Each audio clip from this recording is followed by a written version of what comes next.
2059번 찬양드림으로 하나님께 예배를 시작하겠습니다. 2059번 하나님 나를 만지소서 성하고 깨어져 지친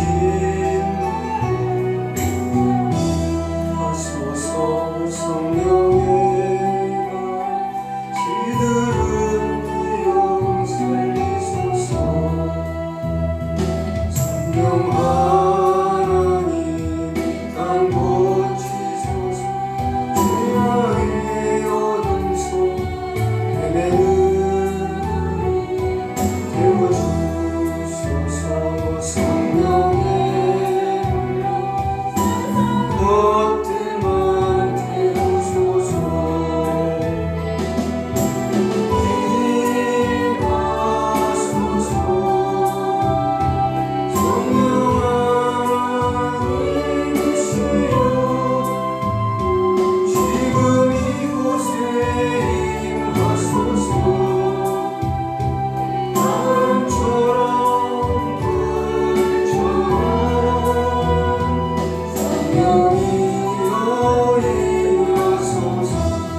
다시 한번 하겠습니다. 성령 하나님 나를 만지소서. 상하고 깨어져 지친 나를 새롭게 하소서. 성령의 바람 시들은 내 영 살리소서. 성령 하나님 이 땅 고치소서. 죄악의 어둠 속 헤매는 우리 채워주소서. 성령의 불러 세상 못된 맘 태우소서.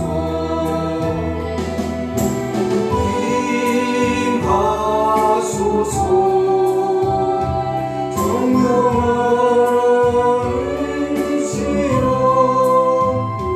지금 이곳에 임하소서. 바람처럼 불처럼 성령이여 임하소서. 기도하겠습니다. 성령 하나님 나를 만지소서. 상하고 깨어져 지친 나를 새롭게 하소서. 성령의 바람 지들은 내 영 살리소서. 성령 하나님 이 땅 고치소서. 죄악의 어둠 속 헤매는 우리 태워주소서. 성령의 불러 세상 헛된 맘 태우소서.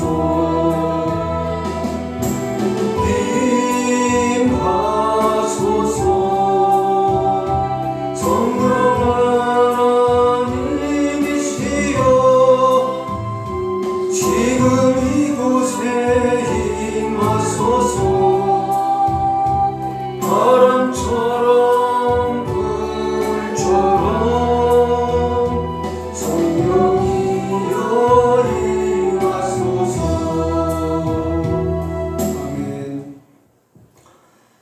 우리 하나님 앞에 허물과 죄를 고백하며 회개의 기도를 드리겠습니다. 다 함께 우리의 삶을 돌아보며 회개의 기도를 드리겠습니다. 하나님 아버지 감사합니다. 이 험난한 세상 속에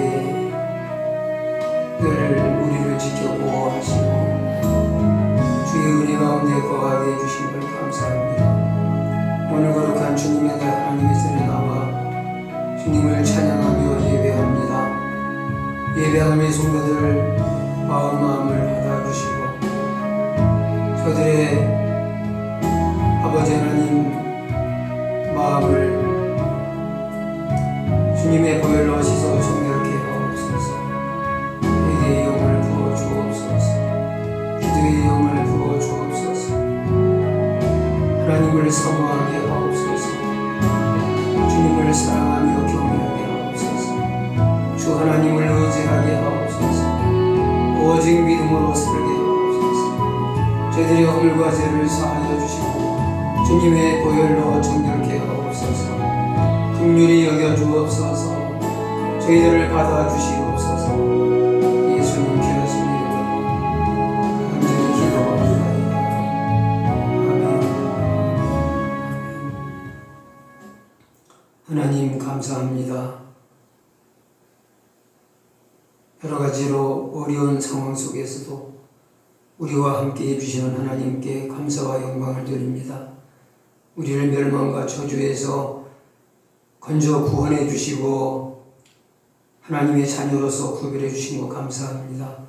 천국의 영원한 소망을 주신 것을 감사합니다.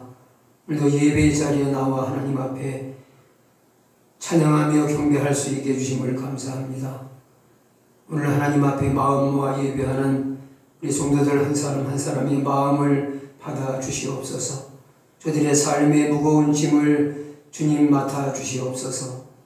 참 평안과 하늘의 위로를 얻는 시간 되게 해주시고 신령과 진정의 예배로 하나님께 영광 돌리게 하옵소서. 우리 구주 예수님의 이름으로 간절히 기도하옵나이다. 아멘. 자리에서 일어나셔서 찬송가 11장입니다. 새 찬송가 42장 함께 드리겠습니다. 찬송가 11장, 새 찬송가 42장입니다.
사도신경으로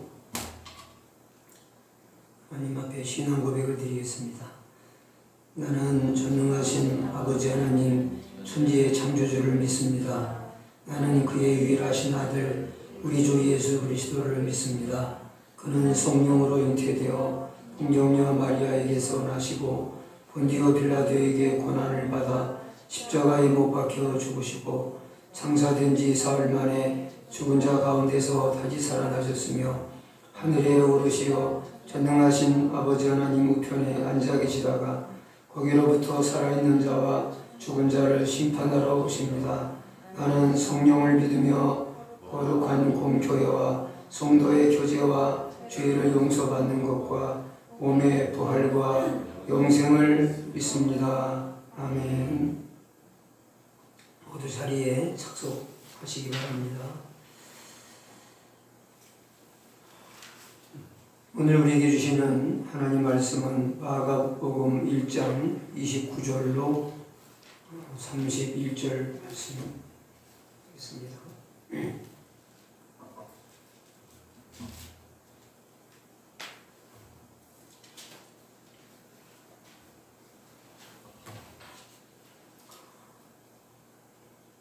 마가복음 1장 29절로 31절까지 말씀을 다 같이 한 목소리로 읽겠습니다. 회당에서 나와 곧 야고보와 요한과 함께 시몬과 안드레의 집에 들어가시니 시몬의 장모가 열병으로 누웠는지라. 사람들이 곧 그의 일로 예수께 여짜온대 나아가사 그 손을 잡아 일으키시니 열병이 떠나고 여자가 저희에게 수종드니라. 아멘. 우리 미가엘 찬양 1901번 찬양 드리면서 하나님께 준비하신 예물을 드리겠습니다.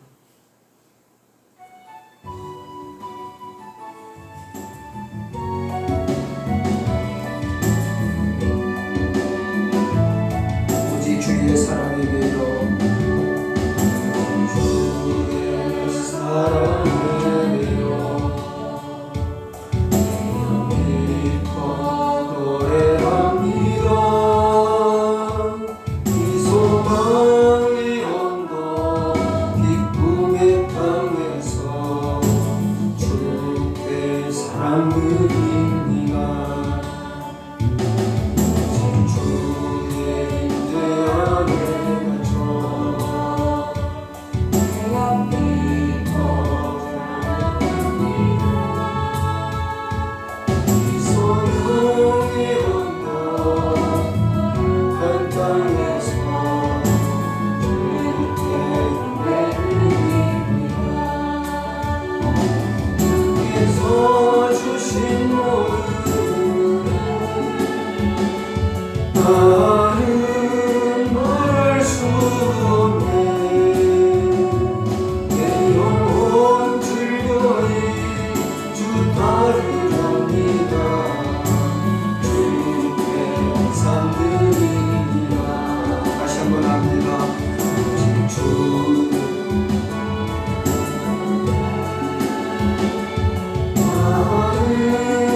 드리신 헌금을 하나님께 봉헌하겠습니다.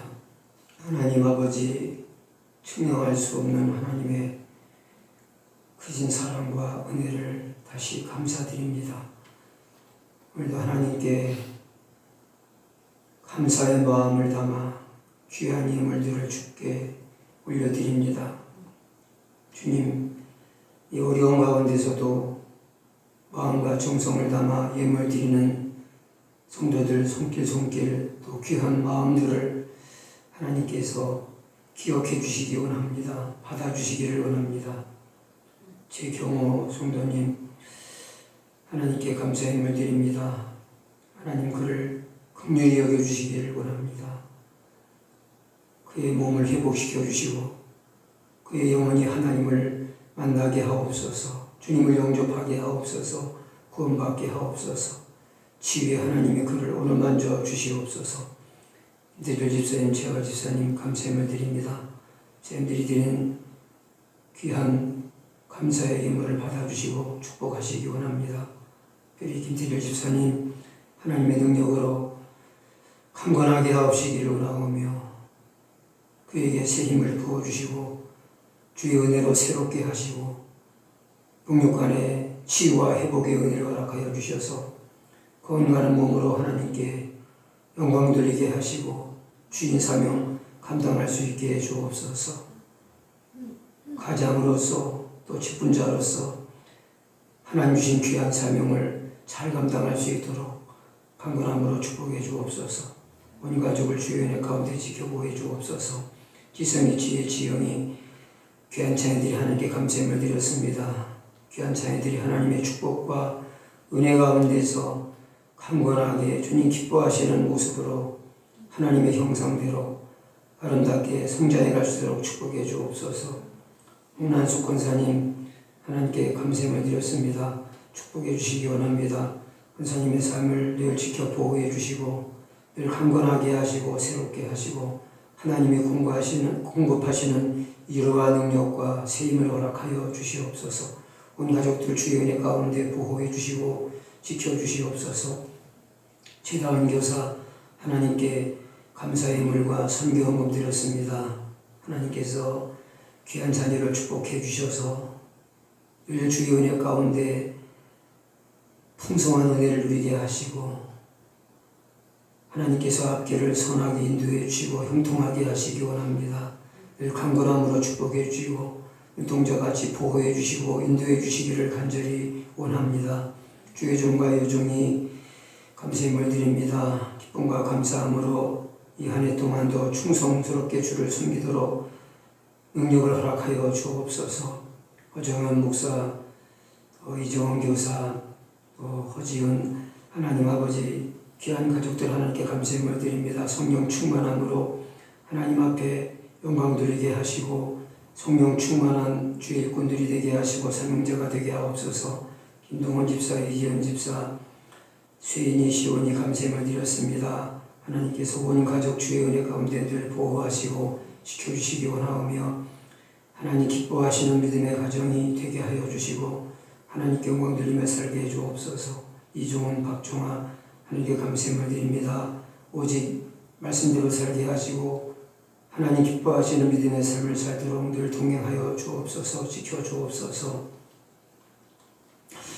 하나님 또 가정에서 온라인으로 예배하며 하나님께 마음을 들여 찬양하며 경배하는 성도들 또 온라인으로 하나님께 예물 드리는 손길들을 기억하여 주시고 주의 복을 내려주시고 저들의 삶에 늘 함께해 주옵소서. 동행하여 주옵소서. 풍성한 은혜로 함께하여 주옵소서.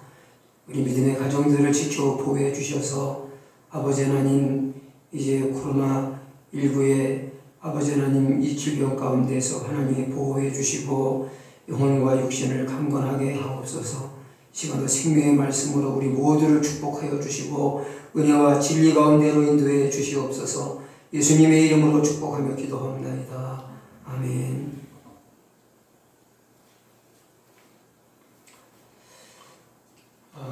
우리 오직 주의 사랑에 매여 뮤엘 찬양 1901번 다시 한번 드리겠습니다.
땅에서 주께 사랑 드립니다.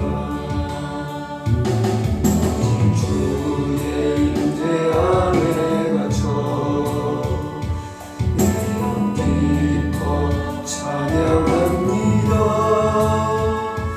이 소명의 언덕 거룩한 땅에서 주께 예배드립니다. 주께서 주신 모든 은혜 나는 말할 수 없네. 내 영혼 즐거이 주 따르렵니다. 주께 상드립니다. 주께서 주신 모든 은혜 나는 말할 수 없네. 내 영혼 즐거이 주 따르렵니다. 주께 상드립니다.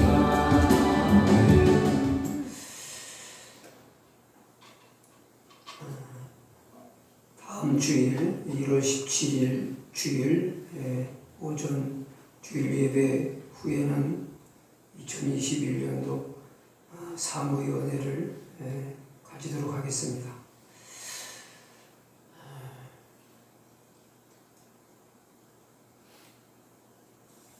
오늘 예수님의 신방과 치유라는 제목으로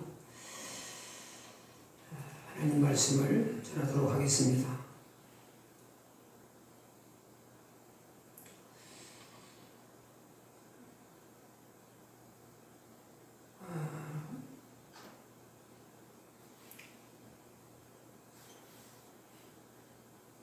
신방이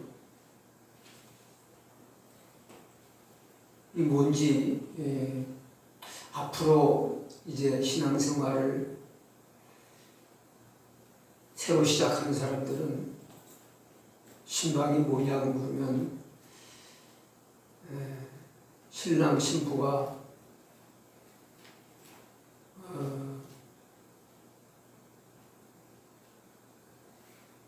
결혼하고 첫날 밤을 함께 보내는 그 공간이 신방 아니냐고, 물론 글자가 똑같지는 않지만 듣기에는 비슷해 보여도 막 그렇게 말할 사람이 있을지도 모르겠습니다.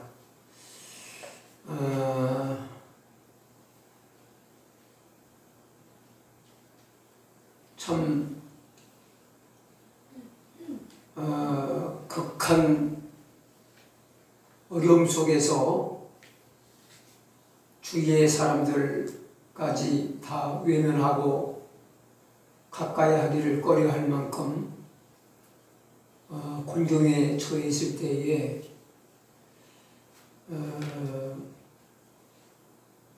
나를 외면하지 않고 찾아와서 위로해주고 힘이 되어주는 그런 사람이 평생을 두고 잊혀지지 않는다 라는 말들을 합니다. 하나님의 은혜로 참 이제는 끝났구나, 이제는 죽었구나 싶을 정도의 극한 어려움은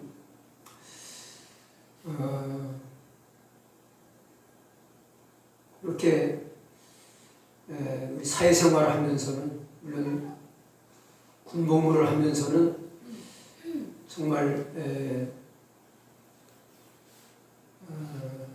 생명의 위협을 느낄 그런 어려움도 있기는 했지만 사회생활을 하면서는 그게 특별히 없었던 것 같아요. 잘 모르긴 해도 참 어려울 때 찾아와서 참 곁에 있어주고 위로해주는 이런 사람이 참 많이 고마울 것 같아요. 평생 잊을 수 없는 그런 어려움을 당했다면은 그 어려울 때 내게 위로와 힘이 됐던 사람은 평생 잊을 수 없겠죠. 바로 신방은 바로 그런 차원에서 필요한 주의 사역이고 주님의 일입니다. 그런데 이런 그 신방 사역이 현대 교회에서는 점점 이제 귀해져 가고 있습니다. 밤새워 눈물로 기도하는 사람도 점점 귀해지고, 또 신방을 원하는 사람들도 점점 희귀해져 가고 있습니다. 사실 그런데 우리 한국 교회의 이 목회 사역 속에서 이 신방이라고 하는 것은 설교 사역과 함께 참 중요한 사역이었습니다. 그래서 신학교 다닐 적에 그 교수 목사님께서 그런 말씀하시던 것이 지금도 잊어버려지지가 않습니다. 목회를 잘하려면은 삼방을 잘해야 된다. 삼방이 뭐냐? 기도의 골방. 두 번째는 하나님 말씀을 열심히 읽고 연구하는 그런 성경의 책방, 성경 읽고 연구하는 책방, 그 다음에 신방.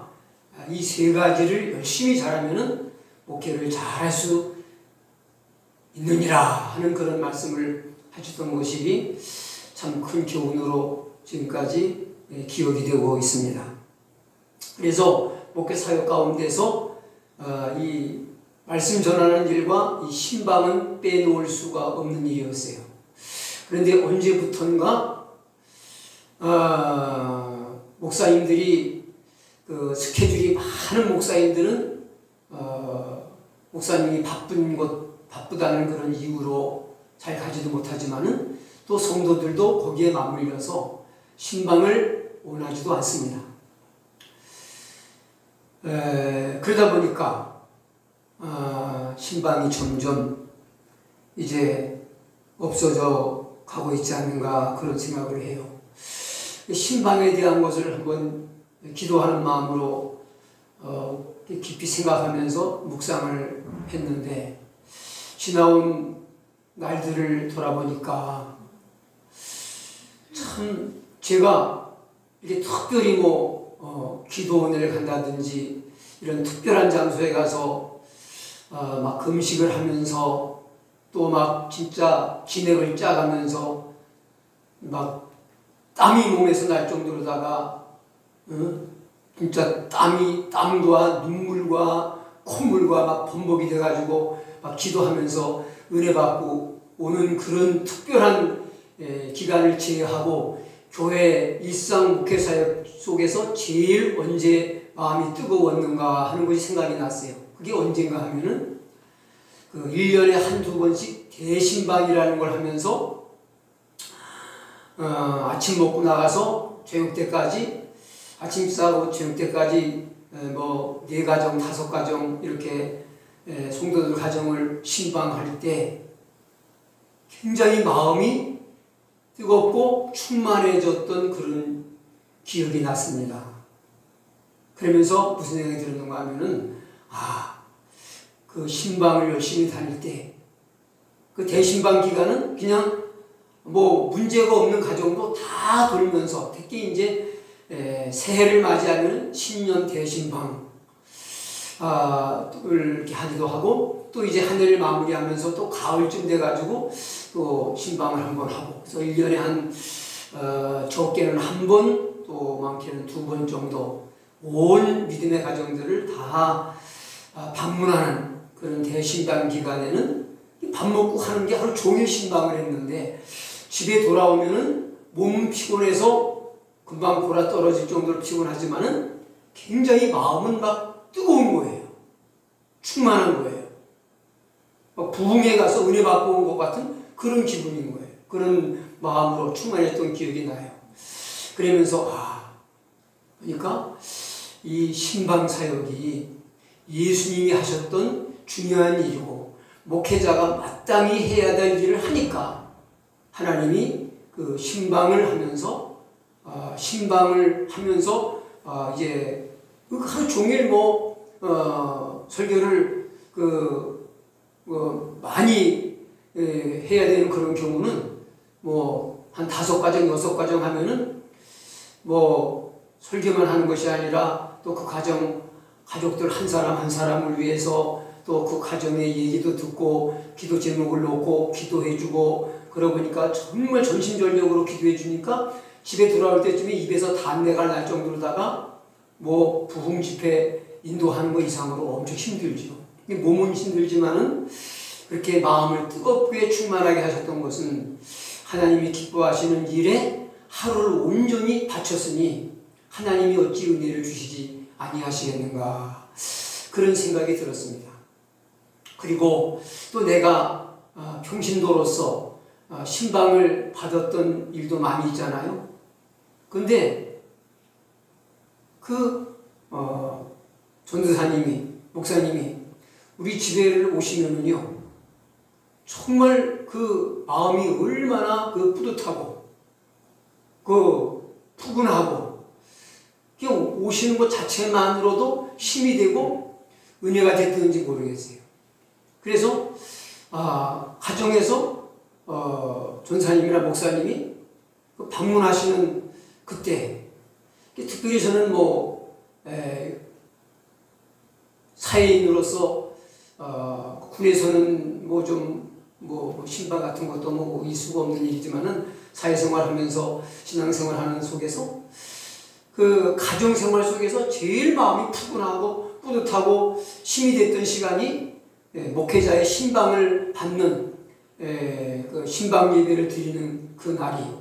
또 어느 가정에서 예배할 때보다도 우리 가정에 오셔서 말씀 전할 때에 교회에서 예배 인도하시면서 말씀 주실 때보다 그때 그렇게 또 말씀이 은혜가 되고 참 좋더라고요. 그래서 그 신방에 관해서는 내게 좋은 기억들이, 좋은 추억들이 남아있다는 것을 다시 한번 이렇게 회상을 하게 되었어요.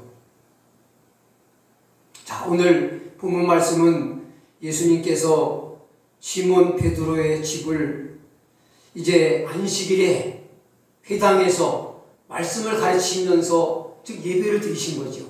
그리고 예배 드리시고 나오신 다음에 이제 문제가 있는 베드로의 가정을 찾아가신 거예요. 이게 예수님의 신방입니다. 자, 근데 우리의 구원이 어떻게 이루어지게 됐습니까?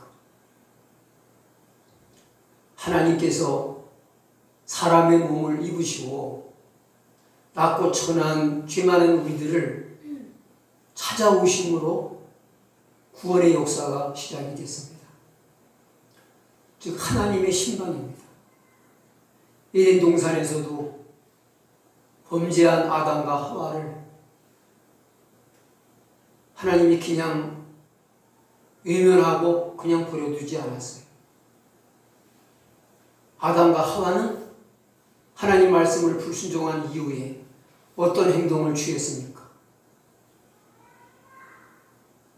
에덴 동산 숲속에 깊이 숨었어요.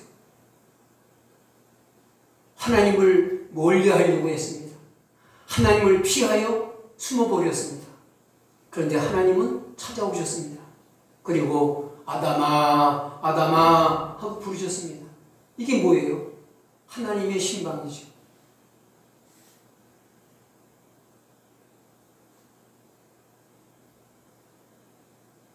저와 여러분이 오늘까지 믿음을 지탱해 올 수 있던 것은요, 목회자가 신방을 안 했지만은 하나님께서 성령으로 말씀으로 순간순간 나를 신방해 주셨기 때문에 나를 찾아오셔서 다시금 딛고 일어설 수 있도록 위로하시고 다시금 주의 뜻을 깨닫게 하시고 다시금 믿음을 굳게 하고 일어서야 되겠다. 힘들지만 믿음으로 살아야 되겠다. 믿음을 지켜가야 되겠다. 이런 마음을 주셨기 때문에 오늘 저와 여러분이 믿음의 자리에, 예배의 자리에 있는 줄로 믿습니다. 하나님의 신방이 없이는 우리 신앙이 유지가 안 돼요. 순간순간 우리는 우리 주님의 신방을 받고 있습니다. 즉 성령님의 신방을 받고 있습니다. 그래서 우리는 은혜를 유지할 수 있고 믿음을 지켜갈 수 있는 것입니다.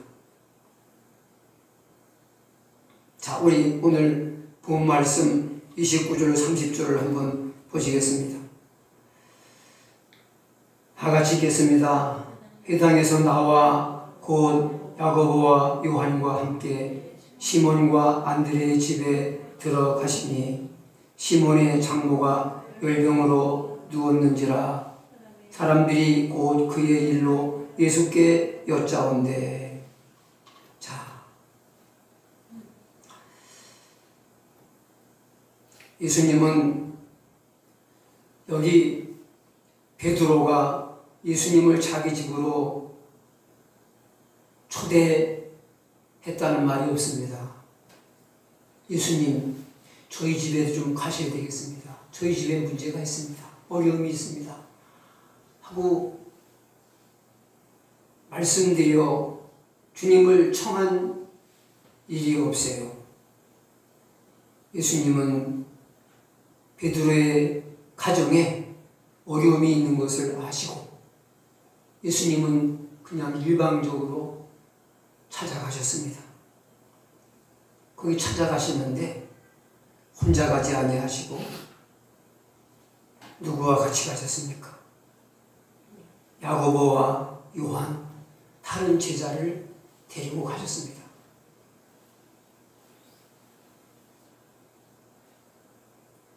그런데 저희 어머니는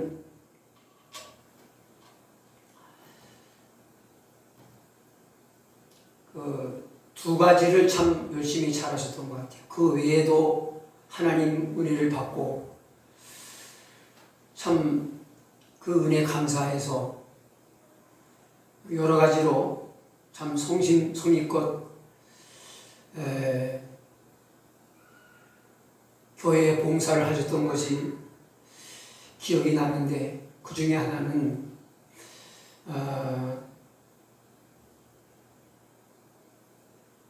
제가 청년 시절 농촌은 참 지금도 시골에는 일손이 많이 딸리고 할 일이 많지만 그때는 거의 다 기계가 없이 손으로 일을 하는 때이기 때문에 참 일손이 바쁘죠. 근데 이제 그 전도사님이 주일 오후에는 거의 100% 신방을 가십니다. 왜냐하면 100% 주일 예배 다 바쁘다고 농번기에는 결석을 하시는 분이 많기 때문에 왜 못 나오셨는지, 몸이 불편하신지, 또 가정에 무슨 일이 있는지 주일 오후에는 저녁 예배라도 나오게 하려고 꼭 신방을 하시는데, 어머니는 그러니까 신방을 가면은 또 여집사님 혼자 계실 수도 있잖아요. 그 여집사님 혼자 있는 집에 또 젊은 남자 전사님이 혼자 가는 것도 좀 그러니까 이제 저희 어머니께서 그 전사님의 신방을 거의 한 주도 안 걸르고 함께 신방을 가셨던 그런 모습이 있어요. 신방을 다녀오시면은 어느 때보다도 얼굴이 밝으시고 그 얼굴에 참 은혜가 있는 모습을 볼 수가 있었어요. 참 같이 전사님하고 신방 다니면서 교회 안 나오신 성도들을 위로하고 같이 예배드리시는 것이 굉장히 은혜가 되셨던 그 모습을 볼 수가 있습니다. 그래서 자, 이렇게 주의 일에 참여시킬 수 있는, 중요한 하나님의 사역에 참여시킬 수 있는 이런 모습을 예수님 보여주신 거죠. 하나님의 일은 예수님 혼자 가셔도 할 수 있겠지만 제자들과 함께 하신 것은 바로 이게 제자 훈련입니다. 예수님이 제자 훈련하신 것은요, 제자들만 모아놓고 특별히 제자들만 모아놓고 특별한 훈련을 시키신 것보다는 주님을 따라다니면서 예수님이 어떻게 하시는지 그걸 보여주시는 거예요. 그냥 뭐 칠판에다가 뭐 글로 써가면서 이렇게 머리로 가르치는 지식보다는요, 본을 보이시면서 이렇게 전도하는 거다, 이렇게 기도하는 거다, 이렇게 신방하는 거다. 제자들을 훈련시키시기 위해서, 그 은혜에 동참시키시기 위해서 두 제자를 함께 대동하시고 신방하신 모습 속에서 주의 일은 함께 할 때, 더불어 할 때 피차 하나님의 은혜를 함께 나누면서 은혜는 나눌수록 더 풍성해지는 것입니다. 그래서 가정에 신방하면서 은혜를 나누는 자리에 같이 가서 같이 나누면서 같이 위로하고 같이 기도하면은 더 은혜가 풍성하게 되는 거죠. 그런데 오늘날 이런 모습들이 점점 사라져가고 있어요.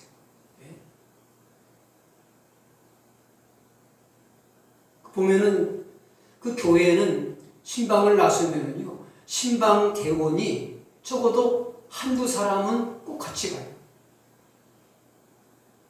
근데 이제 제가 처음 예수 믿었던 모 교회에서는요, 다 이제 그 부인들은 예수 믿는데 남편들은 예수를 안 믿어요. 그러니까 몸이 자유롭지를 못해요. 마음대로 교회 못 나가요.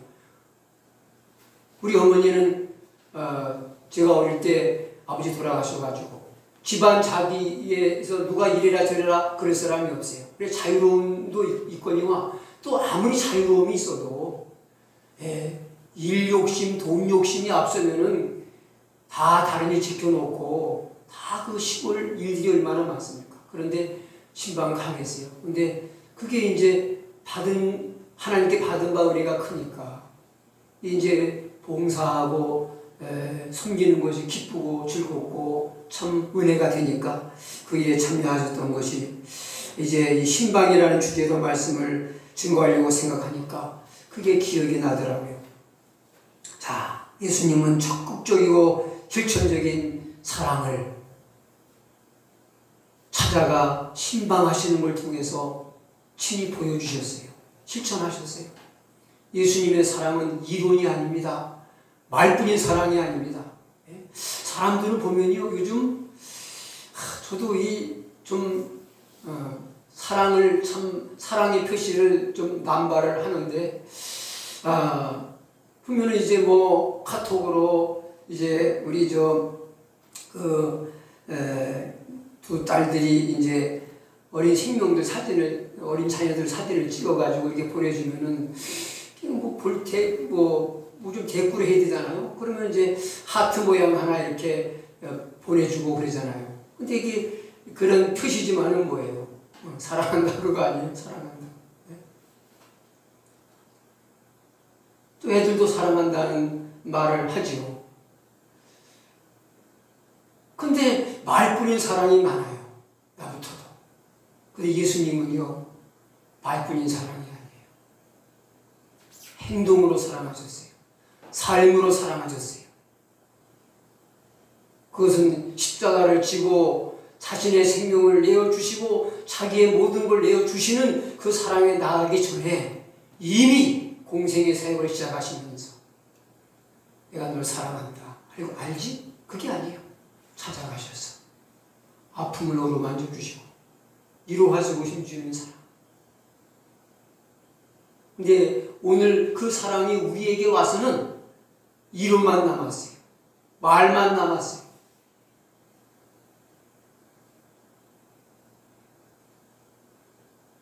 사랑은 그런 게 아니죠.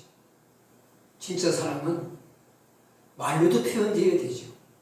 그러나 행동으로 표현되어지고 구체적으로 실천되어지는 적극적인 사랑, 무조건적인 사랑, 일방적인 사랑, 이런 사랑을 예수님은 주시고 있는 겁니다. 이런 사랑을 베드로와 베드로의 장모 되는 분만 받은 것이 아닙니다. 저와 여러분도 이런 사랑 속에 살고 있다는 것을 오늘 하나님께서 알게 해주시기를 바랍니다. 느끼게 해주시기를 바랍니다. 자, 근데 베드로의 집에 무슨 문제가 있었습니까? 장모님이 열병으로 누워 계십니다. 한 사람만 집안에 그 병자가 있어도 온 집안이 다 마음이 어둡고 힘들어요. 저희 어머니가 예수님을 믿으시기 전에는 항상 집에 환자가 있습니다. 그 환자가 누구냐? 우리 어머니. 한약을 다리는 냄새가 집안에서 없는 날보다 있는 날이 더 많았던 것 같아요. 외할아버지께서 한약을 손수 지어주시기 때문에 외동딸인 우리 어머니에게 한약을 꾸준히 지어다가 대줬어요. 제 여동생을 낳고 거의 돌아가실 뻔했는데 정말 그냥 놔두면 돌아가실 것 같아서 아주 특별한 그런 약을 지어다가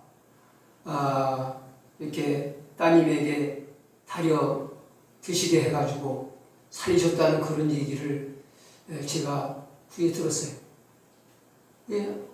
매일 그 병자가 있는 집안이었습니다. 예수님 믿고 그 병이 깨끗이 나았어요. 그러니까 집안에 환자가 없으니까 집안이 밝아지고 정말 살만 나더라고요. 은혜 받아 살만 나고 집안에 환자 없어서 살만 나고 예수 믿는 게 이런 거구나. 너무너무 기쁘고 좋았던 그런 추억이 있습니다. 참 감사한 일이죠. 자, 그런데 이 열병, 시몬의 장모님이 앓고 있는 열병이 무슨 병이냐? 그냥 열만 나는 병이냐? 이게 어디서 온 병이냐? 이 열 나는 병이 참 많아요.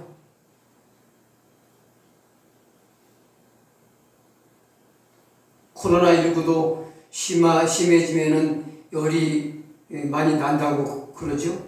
그래서 이제 감염된다 안 됐나 열을 재는 걸로 측정을 그렇게 하잖아요. 그런데 이 열병이라는 단어가 실제는 명사인데 이게 명사로 표기되지가 아니하고 동사 분사형으로 표시가 된 겁니다. 이거는 열이 지속적으로 오르는 상태를 말하고 이거는 마음의 그 화로 인해서 마음의 병으로 인해서 나는 열이 없습니다. 그러니까 몸이 열이 나는 것보다 마음의 열부딪힘이 오르는 거예요. 화가 나는 거예요. 왜 이렇게 화가 날까요? 이분이.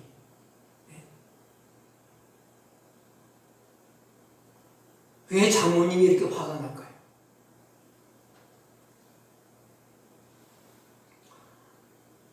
우리 김태길 주사님이 열심히 살려고 애를 많이 쓰는데 근데 남자들이 다 그렇게 책임감 있게 가족을 부양하지 않죠. 무책임한 남자들이 있습니다. 당장 내일 살 대책이 없는데 일 안 하는 사람들이 있어요.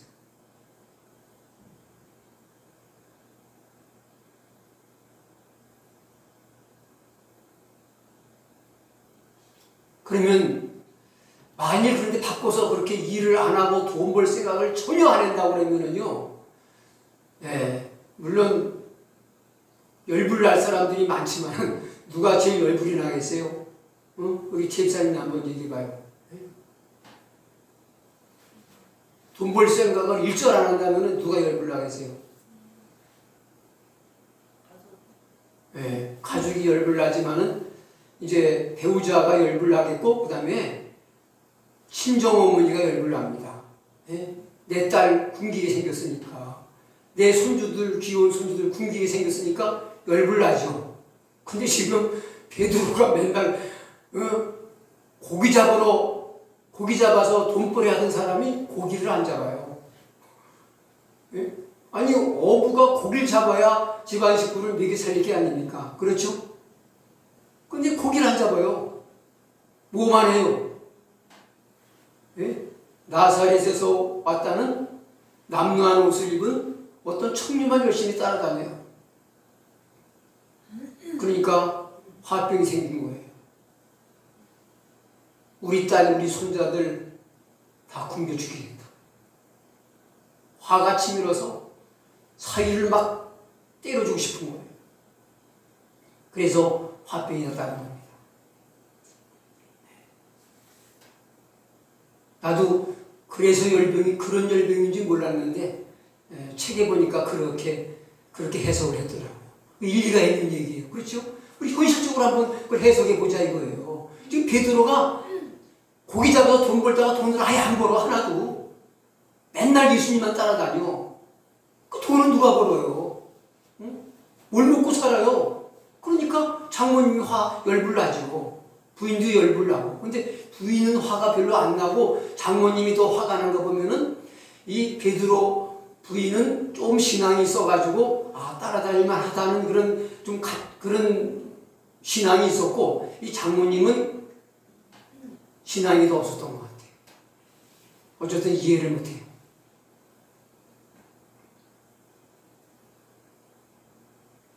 자, 오늘날도 이렇게 마음의 분노와 화병을 가지고 있는 사람들이 많아요.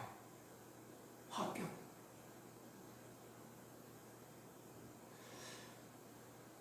육신의 병은 마음에서 비롯된 것들이 상당히 많다고 합니다.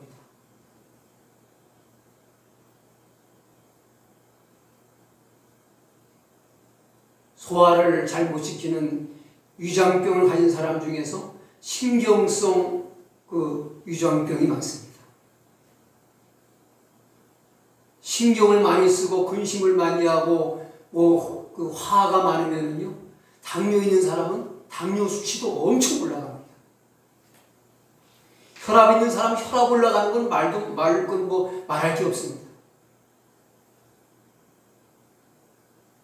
우리가 예수님을 믿고 은혜를 받으면요, 주님이 마음의 주인 되셔서 마음을 다스려 주시고 마음의 화병을 치유하십니다.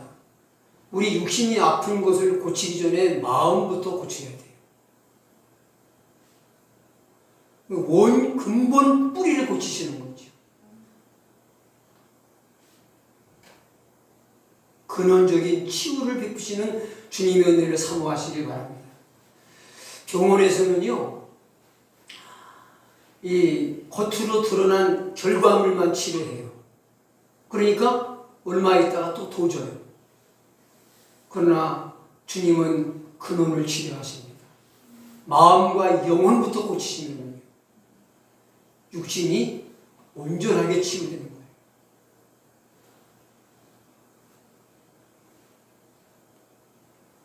그래서 하나님이 치유하셔서 온전한 치유의 은혜를 받은 사람은 거의 하나님이 너는 이제 내 앞으로 와야 되겠다고 부르실 때까지는요, 거의 재발되는 경우가 없는 것 같아요.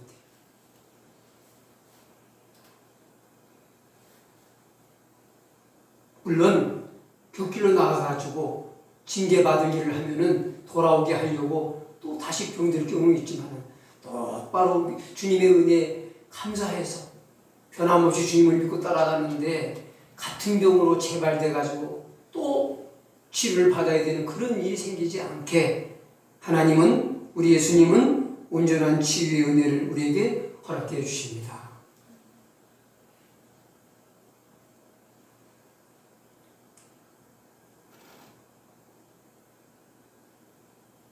오늘날에는 어떻게 주님이 신방을 하십니까? 성령으로 우리 마음에 찾아오셔서 신방하셔서 우리 마음에 문제가 생기고 시험이 올 때 그걸 이기게 하시고 다시 일어서게 하시기도 하죠. 그러나 사람은 그 성령의 역사에 대해서 좀 무뎌요. 그래서 주의 종들을 통해서 주님이 네 대신 내가 가서 저 지치고 골에서 넘어진 저 영혼을 다시 붙들어 일으켜 세워줘라. 다시 회복시켜라. 하고 주의 종들을 보내시죠.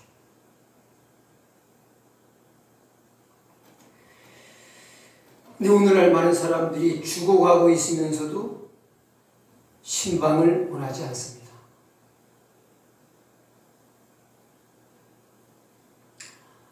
시골에서 목회할 때에 저희 어머니 연세와 비슷한, 우리 어머니보다 연세가 조금 적긴 하지만은 그렇게 연세가 좀 있으신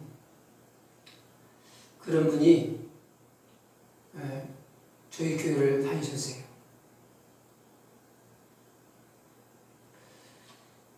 연세가 좀 있고 해서 신앙 그렇게 굳건하지 못하지만은 그 권찰 직분을 가지고 계셨는데 이분이 좀 이 감중의 기복이 심하세요. 그래서 집안에서 기분 나쁜 일이 있으면 교회를 잘 안 나오세요. 하면은 저하고는 아무 문제가 없는데 제가 신방을 가도 돌아앉지도 않아요.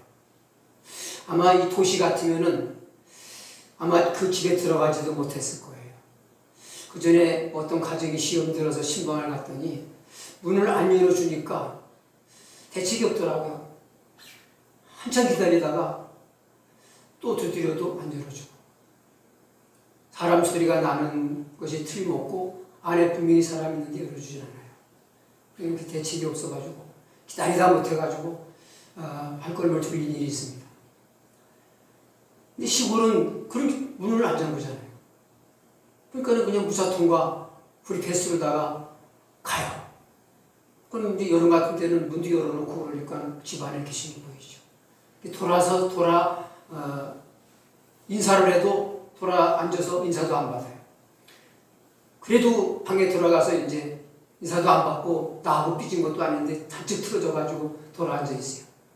그러면 이제 들어가서 앉으면서 왜 그러시냐고, 무슨 일이 있으시냐고 우리 같이 예배 드리시고 우리 하나님의 위로를 받으시면서 마음을 푸시죠. 그러면서 이제 예배자리로 하면은 못 이기는 척하고 돌아 앉아가지고 예배 드리세요. 그러면 예배를 드리고 기도를 받고 나면은 언제 그랬냐고 또 이제 같이 웃으면서 좋게 대화하고 또 이제 주일 밤 예배는 또 나와서 예배를 드리세요.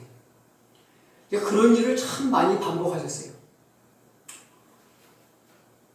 그런데 제가 온 뒤로 한동안 뒤에 궁금해서 그쪽 사람들을 만나서 물어보면은 교회를 안 나오고 계시다고 그래요. 아마 그 뒤에 오신 목사님이 그렇게 틀어져서, 그분은 신방 가서 같이 예배 드리면 반드시 회복이 돼가지고 그 다음에는 나오시는 분인데 신방을 잘 못 하셔가지고 아예 주저앉으셨는지 어쩌는지 그 원인은 잘 모르겠어요. 근데 얼마 지나고 난 다음에 보니까 그분이 돌아가셨다 하는 또 얘기를 들었습니다. 참 이 교회 사역 가운데 신방이 참 중요한데, 저도 여기 와서도 이분은 내가 신방을 더 일찍 갔더라면은 다시 이렇게 세우는 건데, 신방을 하긴 했지만은 그 골든 타임을 놓쳐가지고 이분을 세상으로 돌아가게 하지 않았나 해서 나를 자책하고 참 마음이 많이 힘들었습니다.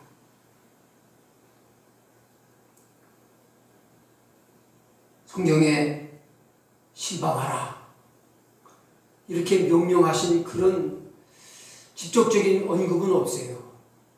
그런데 사실은 가라. 가서 모든 족속으로 제자를 삼아. 가라고 하는 곳이 어디를 가라는 거겠습니까? 내가 가야 할 그곳을 네가 대신 가서 위로하고 권면하라. 기도해줘라. 그거 아니겠습니까? 간접적인 언급은 많고요. 예수님이 친히 본을 보이신 일이라면은 우리가 그대로 다 따라서 해야 됩니다. 나를 따르라는 얘기는 뭐예요? 그럼 우리는 예수님은 지금 하나님 보좌 우편에 계시는데 눈에 보이는 예수님을 따라가라면 따라갈 수가 없잖아요. 나를 따르라는 말은 본받으라는 말이에요. 나를 따라서 하라는 얘기예요.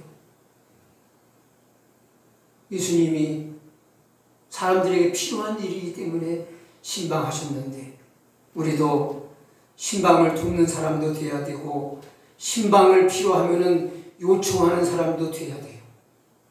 기도 요청, 신방 요청 이게 아무나 하는 게 아니에요.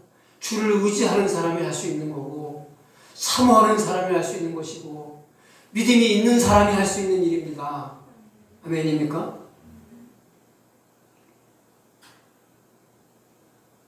근데 요즘은 그런 사람들이 귀해요. 왜 신방을 원치 않을까? 제가 곰곰이 생각을 해봤어요.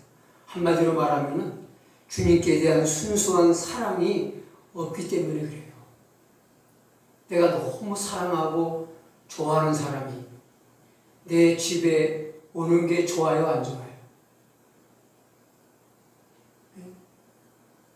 주님이 대신 보낸 사람이라면 내가 사랑하고 좋아하는 사람이 편지를 가지고 소식을 가지고 좋은 선물을 가지고 대신 왔다고 해도요. 그 사람도 반갑죠. 사랑하는 사람의 좋은 소식을 가지고 좋은 선물을 가지고 찾아오니 그분도 반갑죠.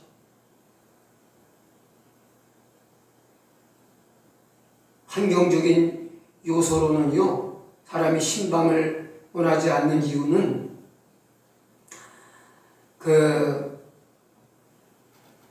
눈에 보이는 이익만을 추구하는 실리적인 생각 때문에 그렇습니다.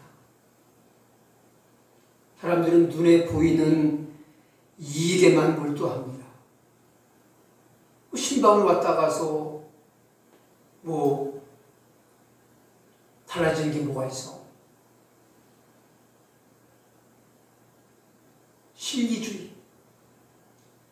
눈에 보이는 실제적 이익이 없다. 이런 얄팍한 불신앙적인 가치관이 신방의 중요성을 약하게 만들었다. 두 번째는 바쁜 생활과 편의주의. 손님이 집에 온다고 그러면요. 아무래도 일이 생기죠. 집안도 치우고 정돈도 하고 손님 맞이하는 게 쉽지 않잖아요. 바쁘게 살아가는데 괜히 안 와도 될 사람 오는 것 같은 거죠. 그런데 신방을 위해서 오는 사람은 안 와도 될 사람이 아니죠. 와야 될 사람이죠. 우리 가정을 위해서 기도해 주기 위해서 필요한 말씀을 내게 주기 위해서 오는 사람이니까 필요한 사람이에요. 그런데 바쁜데 귀찮아. 그것도 귀찮은 거예요. 이제 신방 받는 것까지도 안사가 귀찮은 거예요. 이 편의주의적인 사고가 신방을 경시하게 만들었다 하는 거예요. 저는 어떤 목사님에게 이런 말씀을 들었어요. 부흥회를 많이 다니는 요즘 이제 참 유튜브나 이런 방송에 많이 뜨는 목사님인데 그 목사님이 어느 교회 집회를 갔는데 그 강사님을 이렇게 모시고 왔다 갔다 하는 그런 봉사를 하는 분이 그런 얘기를 하더라는 거예요. 그분은 정말 엄청난 기업을 일구어서 큰 회사의 사장인데 주의 종을 섬기는 일에는 마치 심부름꾼처럼 그렇게 열심히 잘 섬기는 그런 신앙이 깊은 그런 아주 집사님이셨는데 이제 곧 그 교회에 장로가 될 만한 그런 위치에 있는 분이었던 것 같아요. 그런데 그분이 그런 간증을 하더라는 거예요. 자기 본래 직업은 택시 운전기사였었습니다. 그런데 제가 이제 택시 운전을 하면서 이렇게 자기가 일하는 그 지역에 큰 교회가 있었는데 큰 교회에 새벽에 택시를 타는 그 분이 있으면은 이렇게 유심히 본다는 거예요. 성경책을 끼고 새벽 4시 반, 5시쯤 택시를 타는 분들 보면은 유심히 보는 거는 이분이 교회 가는 분인가, 새벽 기도 가는 분인가, 잘 살펴가지고 새벽 기도 가는 분에게 그런 제안을 한다는 거예요. 새벽 기도 나가세요? 그렇다고 그러면은 그 다음은 얘기가 오늘 새벽 기도 가셔서 기도하실 때에 저를 위해서도 꼭 기도해 주세요. 제 이름은 누구누구입니다. 그러면서 저를 위해 기도해 주시는 대신에 제가 택시비를 절반만 받겠습니다. 그렇게 했다는 거예요. 그런데 특별 새벽 기도기나 이런 기도인데 그렇게 기도하는 성도들이 많이 타면 반드시 성도가 타면은 오늘 새벽 기도 가서 나를 왜 기도해달라고 하고서 택시비 절반을 깎아주고 또 어떤 때는 목사님이 타시면은 목사님이라고 그러면은 아예 택시비를 안 받으면서 목사님 저를 위해 꼭 기도해 주십시오 하고 부탁을 했다는 거예요. 그렇게 기도받는 것을 축복이라고 여기고 하면서 자기가 이제 택시기사를 그만두고 이제 돈을 조금 정리해가지고 아주 미미한 사업을 시작을 했는데 하나님께서 지금 크게 일어나게 해주셔가지고 지금은 수백 명의 그런 이제 직원들을 거느린 그런 기업을 이룰 수 있게 됐다고 하면서 간증을 하시더라는 거죠. 참 보통 사람, 보통 기독교인들은 할 수 없는 그런 생각을 한 거예요.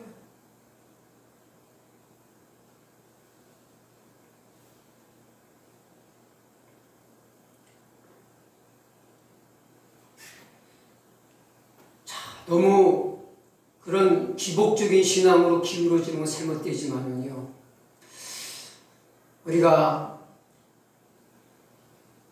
복 주시고 안 주심이 하나님께 있다 하는 그 주권을 믿는다면요, 그분의 축복을 믿는 거는 그건 귀한 믿음이에요.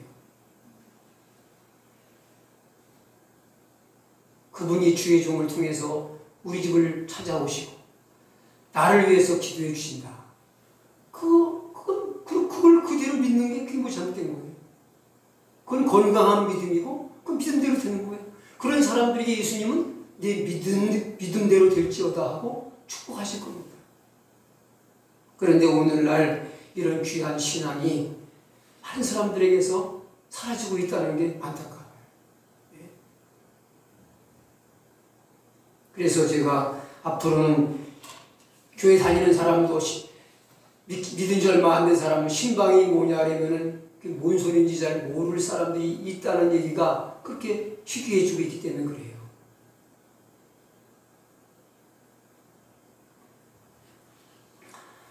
자, 한 가지만 더 말씀드리고 마치겠습니다. 마지막 절 31절 보겠습니다.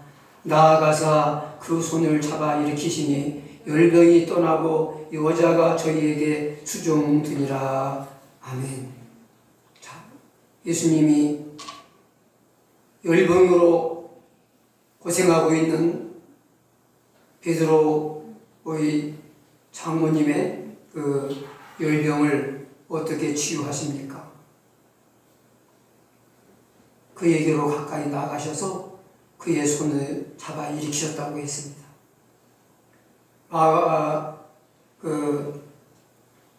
마가복음에 보면은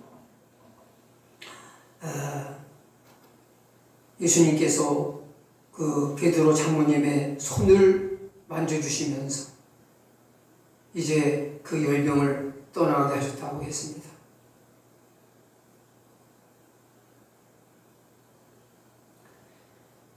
이 시몬의 장모가 가지고 있는 이 마음의 화병, 이게 신앙이 없는 사람에게는 올 수 있는 일이에요. 자식 걱정 때문에. 자식 굶길까봐 걱정스러운 거죠. 화가 나는 거죠. 다 큰 사람 때려줄 수도 없고, 야단쳐도 안 듣고. 그런데 지금 베드로가 가는 길은 가야만 되는 사명의 길이잖아요. 고기 잡는 것보다, 바다에서 물고기 잡는 것보다 가치 있는 일이잖아요. 그걸 하나님의, 주님의 은혜로 눈을 열어 깨닫게 해주신 거죠. 그 마음의 화병을 치유하시고 회복시켜 주신 거죠. 그런데 어떻게 보셨어요? 손을 어루만지셨어요. 우리가 이 말로 하는 것보다 꼭 필요할 때의 작은 스킨십, 손을 어루만져 주시고, 힘겨워하는 사람에게 등을 두드려주고, 그러면서 기도해주는, 이거는 정말 말로 하는 것 그 이상의 큰 마음의 위로가 있습니다. 예수님은 사랑으로 스킨십을 적절하게 사용하셨어요. 특별히 이제 나중에 거기 41절 말씀에 가서 보면은, 가서 41절 읽겠습니다. 예수께서 민망히 여기사 손을 내밀어 저에게 대시며 가라사대 내가 원하노니 깨끗함을 받으라 하신지라. 예수님이 손을 내밀어 대신 사람이 누굽니까? 문둥병자예요. 자, 문둥병자의 몸에 손을 대는 사람이 있었겠습니까? 그 손을 어루만져 준 사람이 있었겠습니까? 피부가 스쳐지면서 느끼는 그 마음과 마음이 통하는 그 깊은 사랑, 그것을 이 문둥병자는 느꼈을 거예요. 아무도 내게 손을 대기는커녕 내게 가까이 오기도 꺼려하는 나에게 주님이 손을 대시다니, 나를 어루만져 주시다니.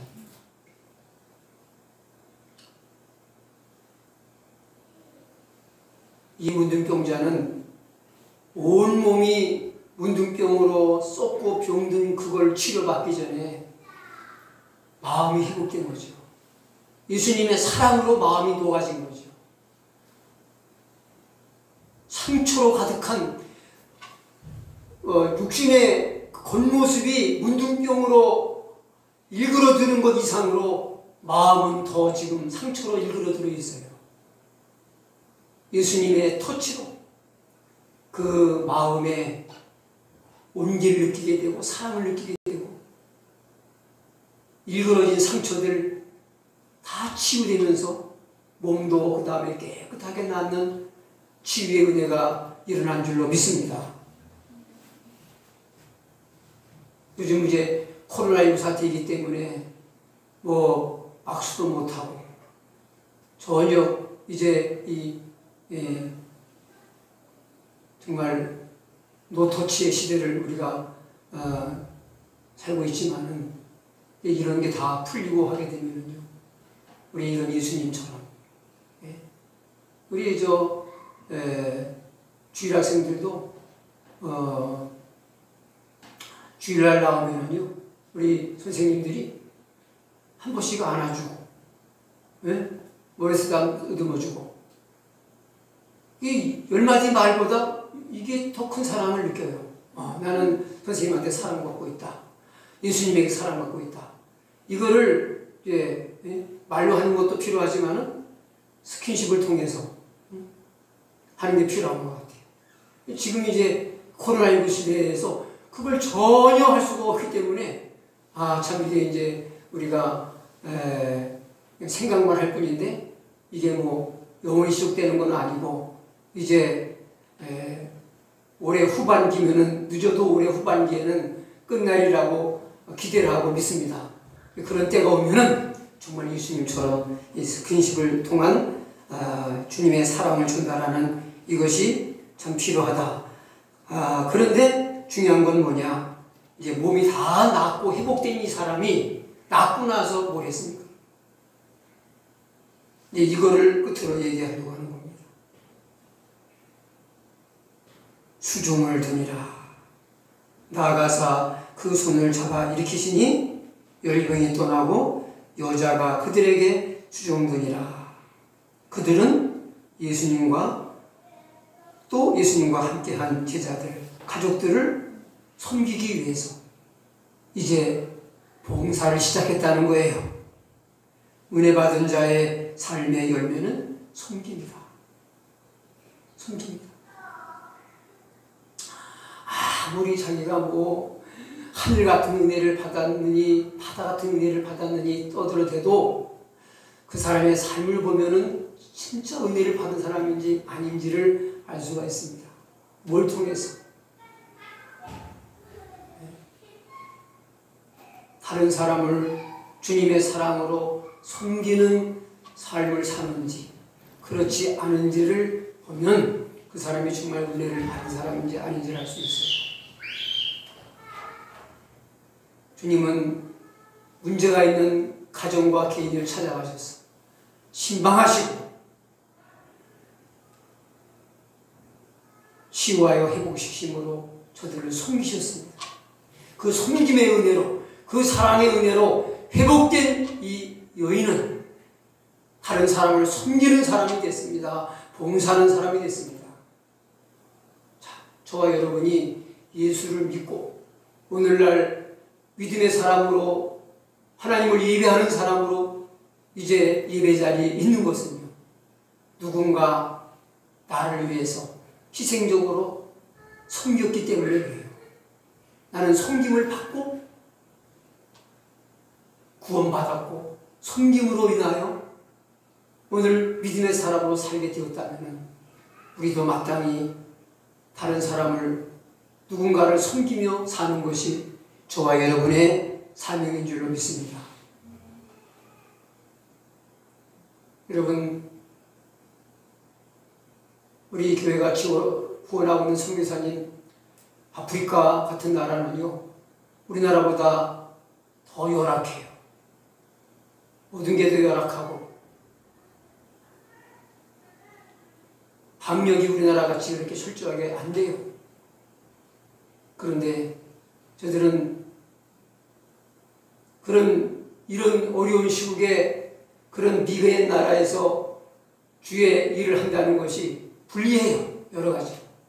그러나 주님의 은혜를 받고 다른 사람을 섬기기 위해 부름받은 사람들은 유불리를 따지지 아니하고 사명지에서 자기의 사명을 다하는 겁니다. 양화진의 선교사 묘원에 가면은요, 그들이 유불리를 따져서 일하러 갔다면은 한국에 안 왔을 거예요. 조선이라고 하는 미개한 나라에 오지 않았을 거예요. 유불리를 따지지 않고 이 나라에 오직 섬김과 사랑을 받고 구원받은 하나님의 자녀로서 나도 내가 필요한 사람들에게 가서 섬기며 살겠다는 그 정신 하나 가지고 주의 사랑 하나 가지고 그냥 온 거예요. 무작정. 네.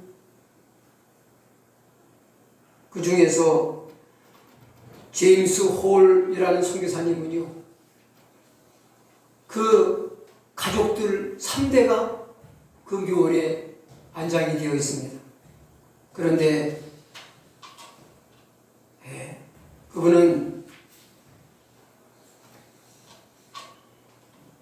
우리나라에 와서 복음을 전하다가 주의 사명을 감당하다가 34세 나이에 이 한국의 모든 여건이 맞질 않아가지고 그 당시에 미국, 캐나다 지역과 한국의 이 삶의 차이는요, 하늘과 땅 차이였어요. 모든 게 다 비위생적이고 음식도 모든 게 맞지 않고 기후도 맞지 않고 그래서 34 한참 꽃피울 나이에 우리나라에서 돌아가세요. 그 부인되는 로제타 선교사님도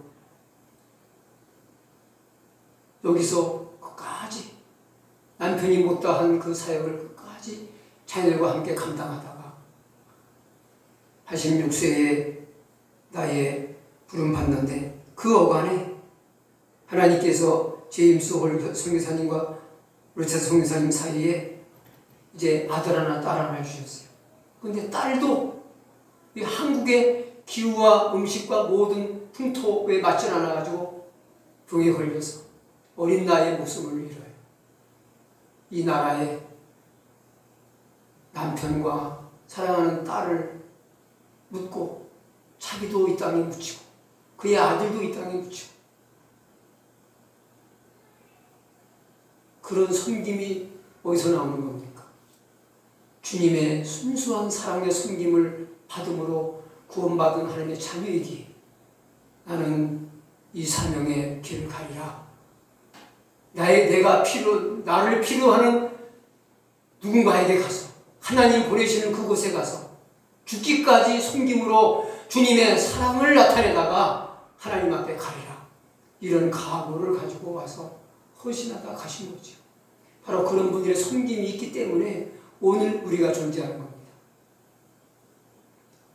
오늘 한국 사회가 참 우리 기독교인들은요 지금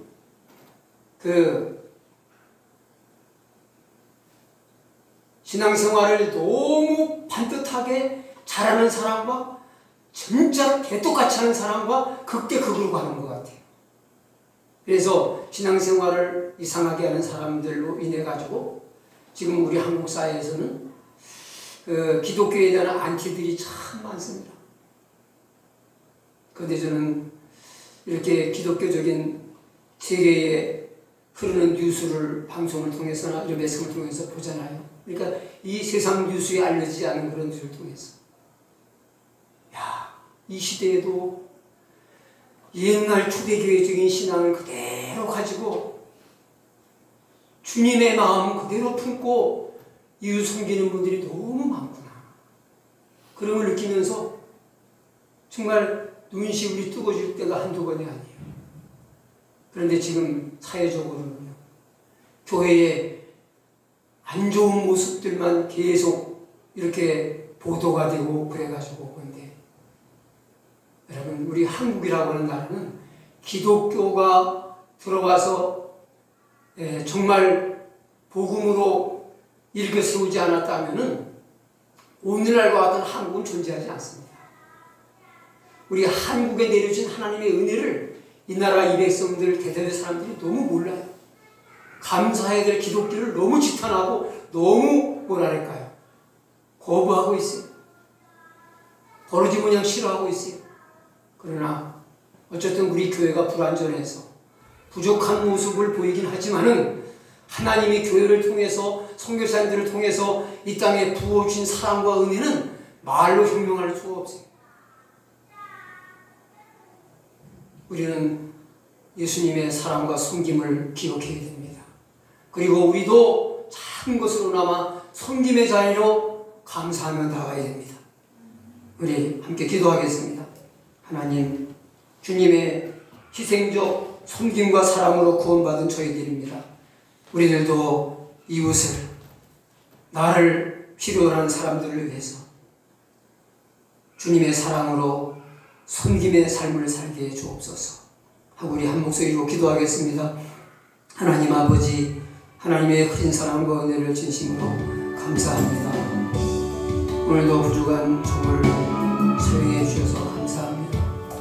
주의 귀한 말씀을 깨어날 수 있게 해주셔서 감사합니다. 예수님의 헌신적인 섬김과 사랑으로 우리는 영원한 생명과 구원을 얻었습니다. 희생적인 주님의 섬김과 사랑을 받은 저희로서는 마땅히 우리의 이웃을 사랑으로 섬기며 살아야 할 것으로 믿습니다. 하나님, 우리에게 주님의 사랑과 은혜로 가득하게 하옵소서, 충만하게 하옵소서, 새롭게 하옵소서, 온전하게 하옵소서. 저희들을 강하게 굳건하게 세워주시옵소서. 온전한 자리로 나아가게 해주시옵소서. 주여, 주님의 사랑을 주옵소서. 주님 섬기며 살게 해주옵소서. 진실된 사랑, 실천적인 사랑, 적극적인 주님의 사랑을 행할 수 있도록 은혜를 베풀어 주옵소서. 주여 긍휼히 여겨 주옵소서. 빛을 잃어가는 세상 속에 주님의 사랑의 빛을 발하게 하옵소서. 예수님의 이름으로 기도합니다. 아멘, 아멘, 아멘. 하나님의 사랑과 은혜를 감사합니다. 범죄하여 하나님을 떠난 우리들을 사람의 몸을 입으시고 찾아오셔서 우리를 위해 희생적으로 헌신적으로 섬기시며 자신의 모든 것을 죽기까지 다 내어주신 주님의 섬김과 사랑으로 인하여 저희가 구원을 받았습니다. 하나님의 자녀가 되었습니다. 천국의 시민이 되었습니다. 주여, 저희들도 받은 사랑과 섬김의 은혜를 생각하며 주여, 힘들고 어려운 이웃들을 섬기며 살 수 있는 우리 모두가 되게 하여 주시옵소서.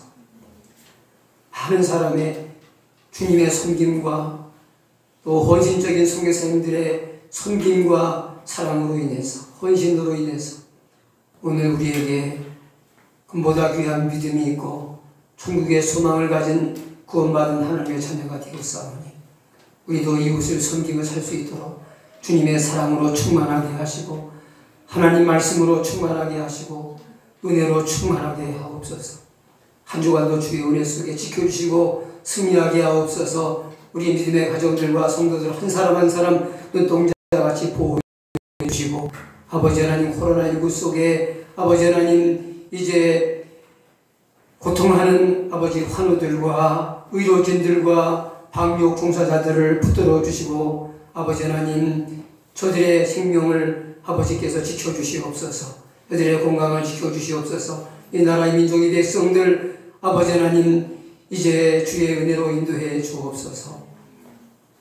이제는 우리 구주 예수님의 크신 은혜와 하나님 아버지 극진하신 사랑과 보혜사 성령님의 교통하심과 충만하신 은혜가 예수님처럼 은혜받은 자로서 섬김의 삶을 살기 원하는 우리 온 성도들에게 이제부터 영원토록 함께 하실지어다. 아멘.